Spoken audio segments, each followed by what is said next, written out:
Hi guys. Good morning, almost. Yeah, good morning. We're still in the morning. Okay, I wanted to do this video earlier, like I always do. Didn't happen. What I wanted to talk to you about is contouring tips. So I know a few of you guys struggle with contouring. I get it. Trust me. The first year and a half I had this makeup, I did not use my contour. I got the contour shade, but I don't know if I've told you guys this before, but I did not use it as contour. I used it as eyeshadow, and it just didn't get touched very often because I didn't understand the reason why you needed contour, and also I didn't want to learn it. It was almost like a badge of honor that I didn't know how to contour. It was really weird. I don't know. Really weird. Me and makeup have weird history. So the first thing I want to talk about is why contour. And if you guys don't know, contouring is amazing, especially when you're wearing foundation, because when you put foundation on your face, doesn't matter what kind of foundation, you are taking away depth, you are taking away dimension, because you're creating this one flat color, right? Because we want to make sure that we're covering all the blemishes and all the things, but what happens is we lose that dimension and that depth. So if you take a look at my face, I am lucky enough to have some good cheekbones. I've got a little bit of natural shadowing here already, but I personally, when I'm wearing foundation or my highlight colors, I want to enhance that. Just kind of demonstrate how I do this. Typically, I will put a highlight color on my face and then I'll put my contour on, but today I want to show you how you can put contour on first. There's no right or wrong way, it's all personal preference. So if you want to put your contour on first, then your highlight, sorry I've got something in my eye, then your highlight color, do it, or if you want to do your highlight, then your contour. But I want to show you this way because it's a great way for you to do the paint by numbers concept. So instead of putting layer upon layer, we're going to put it in specific places. So I'm going to do the contouring first, okay? But before I do that, I want to talk to you about the shade of your contour. It's important that you get a shade that is good for you because you want the shade to look like shadows on your face. You don't want it to look muddy. You don't want it to look dirty. You want it to look like a natural shadow. So you can kind of see some shadowing on here on my face. Right here, you want it to look like that shadow. If it's looking kind of muddy or dirty, it's either too warm for your skin or it's too ashy. And then tools. To apply your contour, I mean, you can do your finger. You guys have seen me do the cheetah hack. You can do your finger. You can do pretty much almost every single brush that we have you can do contour with. This is our detail hack, and a lot of people like this for a really defined, chiseled look. My go-to is the blush and bronzer brush because it's just the one I do for blending, it's the one I do for applying, it's the one I do for all of it, so I just use it for my contour. And when you have a rounded brush like this, I just pinch mine to kind of create that line, and it makes it a really easy application. And then when I put it on here, I can keep it at that blunt edge because, you know, it's rounded out. You can do the, gosh, what do they call this? The blend brush. They changed the name on me. The blend brush, you can apply it with the fine point. You can even apply it with a multitasker brush and just do the cheetah hack and then go in and blend with one of your larger brushes. It's all personal preference. Don't overthink the tools because there is, again, no wrong way. So I'm going to start doing my contour, but something to consider when you are going to contour is your face shape. You kind of want to get an idea of what your face shape is. And if you don't know, just play with some of these concepts and you don't want to figure it out. Just play with some of the concepts that I'm telling you and you'll get it. And you'll get to a point where you're like, okay, that's awesome. So again, I'm going to go in and pinch my brush and I'm going to dip into my henna color, my henna contour. And this color I like for me because it's not as bold as another color I've tried and it looks more like my natural shadow. So this is what I wanted to show you. So I've got an oval face, not very long and it's not super round, it's kind of in between. So in my case, I'm not going to create a horizontal line. I'm coming at a diagonal and I'm not really going vertical either. I'm kind of coming in between those 2 points because my face is kind of in between those. Now if you have a round face, you're going to want to create your contour line a little bit more vertical and draw it in and maybe kind of do a little curl up underneath for your cheekbones, depending on what your face shape is and how your cheekbones set, okay? If you have a very narrow face and long face and you want to create a little bit more oomph and a little bit more cheekbone, that will be more of a horizontal contour line. So you would kind of come straight across, not quite as diagonal as mine. It's very subtle difference. So I've come at a horizontal like so, okay?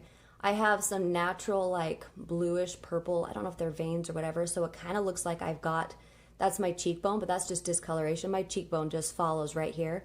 And when you are trying to find your cheekbone, say it's not very prominent, just fill it and just run along with that, and you can kind of go use that as a guideline as well.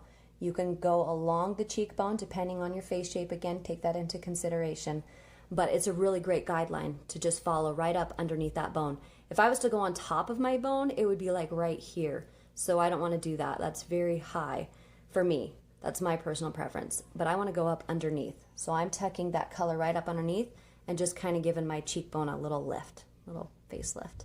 Now I'm going to go into the forehead. If you have a small forehead, say your forehead's like this big, probably don't need to contour.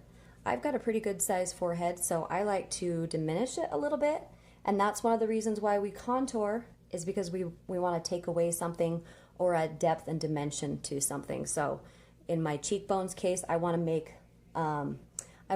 it appear that my cheekbones are a little bit more defined than they actually are. And then my forehead, I want to create a shadow to diminish the size of my forehead. And I'm going to take this up into my hairline to kind of get rid of that lighter color, because it doesn't get any sunshine, so my scalp is naturally just lighter, like everybody's, doesn't see the light of day. And so that's the forehead, super easy. So you got cheekbones, forehead. That's what I do on the daily. Now if I want to get into it, I would go into my jawline, and I want to show you what I do on my jawline. So I kind of go like this, and you can see that I've got a shadow right here, but then you can see I'm starting to get those like lady jowls. Super nice, I know. And I want to diminish that a little bit to kind of match this shadow and to kind of draw along here. So all I'm going to do is, again, just dip, just depending on how much you want. And I'm going to run that along. So you're going to see how I created that. See how I created that shadow naturally? Very light hand. I don't need very much because I don't want it to look like a line. I want it to look like a shadow. See the difference between this jowl and this side? I've just diminished that.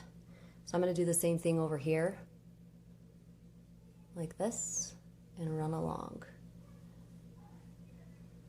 Okay, and you can run it just up, and then just carry some of that color down to your neck so that we're not having this weird stark difference. White neck and colored face, you know how that doesn't look awesome. Okay, jawline. The next thing is the nose contouring. So you can use whatever tool you want. You could even use this big old chunky thing. I've done it before. A lot of people, again, like the detail hack for the nose because they just run it along. But my preference is my finger for my nose. And if I mess it up, I'll just blend it out. And I'm just going to run along the bridge of my nose. So there is a really narrow contouring and there's a wide bridge contouring. So you could bring your lines right here, or you could even bring them in closer and create more of that pinstripe. I'm just an in-between girl, I guess. I can't decide either way, apparently.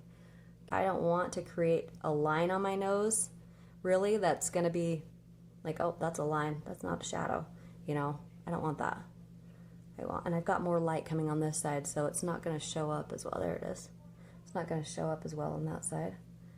My light is not even. Okay, and if I ever feel like I've got too much of a line, I'll just go in and blend that out a little bit. Just to finish that nose contour, I'm just going to put some highlight in the middle to where it would reflect the light naturally, and you kind of just narrow up that nose.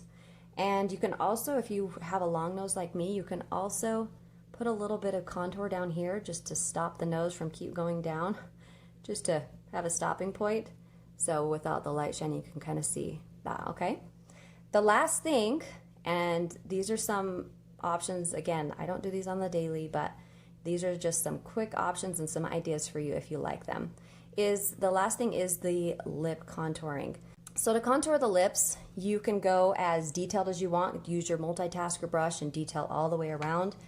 If you just want to look for like a quick little lip pout, just to accentuate that shadow underneath, it just makes the lip look like it's more voluptuous than it actually is.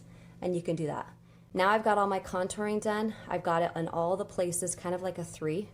You can kind of see that, like a backwards 3 and a regular 3. I would put my highlight, this is a really great way for you to be like, oh, where do I put my highlight?